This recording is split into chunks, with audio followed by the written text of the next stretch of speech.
When we talk about the suffering of Native Americans throughout United States history, it's important to understand that this wasn't the result of one administration or one moment. It was a long chain of presidential decisions that shaped more than a century of displacement, warfare, forced removal, and cultural destruction. It began with George Washington, the nation's first president, who authorized military campaigns against Native nations in the Ohio Valley, and set early federal policies that pressured tribes into surrendering land. His actions established a model future administrations expanded. Thomas Jefferson pushed this further. He promoted a strategy of forcing tribes into debt to pressure them into selling land, and began advocating for relocating Native people west of the Mississippi. James Madison continued the pattern during the War of 1812, when conflict devastated tribes allied with the British and opened the door to further land loss. James Monroe's administration openly adopted Indian removal as a national policy. By the time John Quincy Adams took office,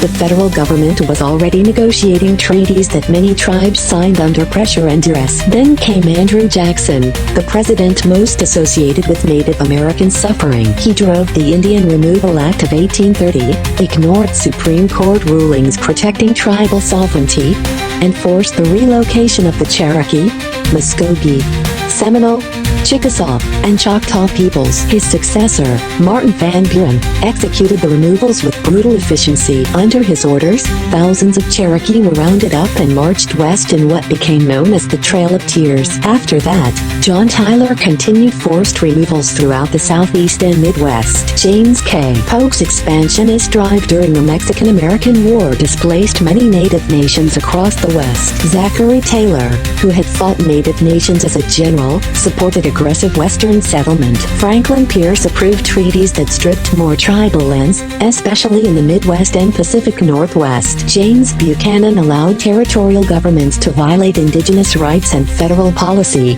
faltered as settlers pushed deeper into Native territory. Even Abraham Lincoln's administration contributed. During the Dakota conflict of 1862, Lincoln approved the mass execution of 38 Dakota men, the largest execution in American history. Andrew Johnson shifted federal Indian policy toward military domination, intensifying conflicts on the plains. Ulysses S. Grant introduced a peace policy, but it still led to violent clashes and pushed tribes onto tightly controlled reservations. Rutherford B. Hayes oversaw forced relocations and campaigns against Native groups resisting confinement. Benjamin Harrison's administration opened millions of acres of Native land to white settlers and created the conditions that led to the Wounded Knee Massacre in 1890. William McKinley oversaw the final stages of the allotment system, which broke apart tribal lands and transferred most of it to non-Native ownership. Theodore Roosevelt accelerated this process even further,